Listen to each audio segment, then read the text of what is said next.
ड्रामे की next episode में आप लोग देखेंगे कि परीज़े पूरी तरह से ठीक हो जाने के बावजूद भी ठीक नहीं हुई।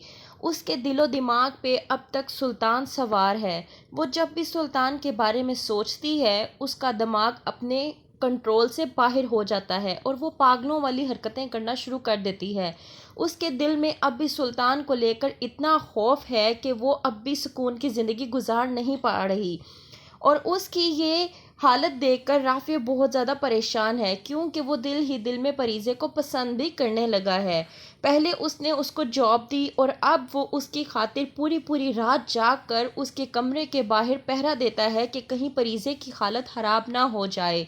राफ़ी को बेचैनी होती है तो वो डॉक्टर से मालूम करने की कोशिश करता है कि आखिरकार ये सुल्तान है कौन जिसकी वजह से परीज़े की हालत बार बार इस तरह हो जाती है।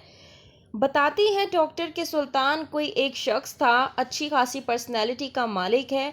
वो अक्सर औकात परीज़े को मिलने के लिए आता था, उसका दूर का रिश्तेदार है। डॉक्टर राफ़ी को सच्चाई नहीं बताती क्योंकि वो नहीं चाहती कि परीज़े एक बार फिर उस दौर से गुजरे जिससे वो गुजर चुकी है। राफ़ी कहता है कि डॉक्टर प्लीज़ मुझे आपसे एक रिक्वेस्ट है कि आप मुझे सुल्तान की पिक्चर्स अगर व्हाट्सएप कर दे तो आपकी बड़ी मेहरबानी होगी।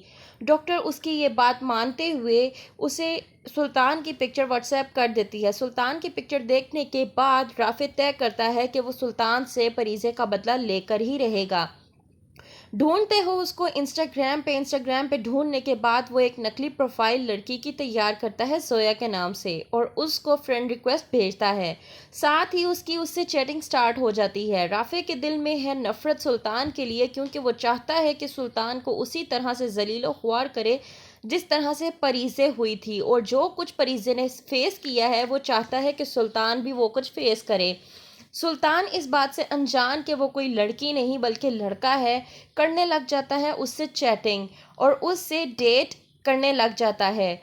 किस तरह से लेगा राफ़े सुल्तान से बदला, और सुल्तान जो दूसरी तरफ अपनी बीवी का पूरी तरह से जीना माहौल कर रखा है, उसे सुकून से जीने तक नहीं दे रहा, ना ही सोने दे रहा है और ना ही खाने पीने दे रहा है। बेचारी खाने के लिए बैठती है तो साथ ही उसको कह देता है कि तुमने क्या अभी तक खाना नहीं खाया। पूरे घर के काम वो अपनी बीवी असरा से करवा रहा है। इस बात पर हाला को बेहद गुस्सा आता है और वो आकर असरा से कहती है कि अब बस कर दो, बहुत बर्दाश्त कर लिया है तुमने, मैं सब कुछ देख रही हूँ कि किस तरह से भाई तुम पे जुल्म ढाए जा रहे हैं और तुम चुप करके सब कुछ बर्दाश्त कर रही हो। कहती है असरा कि ऐसी कोई बात नहीं है, तुम्हारे भाई बस गुस्से के तेज़ हैं, दिल के वो बहुत अच्छे हैं। इस बात पर खाला को गुस्सा आता है और वो कहती है कि बस कर दो, मैं तंग आ चुकी हूँ घरेलू सियासत के इस जुमले से।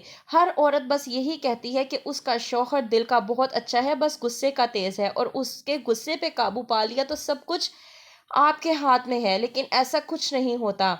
इस तरह के मर्द सिर्फ अपनी करते हैं और कुछ भी नहीं। मैं तुम्हें बता रही हूँ असरा कि अब भी वक्त है, बर्दाश्त की भी हद होती है और तुमने जितना बर्दाश्त करना था वो कर लिया। लेकिन असरा इस बात से पीछे हट जाती है और उसकी बात को मानने से इनकार कर देती है। क्या करेगी असरा, मजीद आगे देखते रहिए शिद्दत।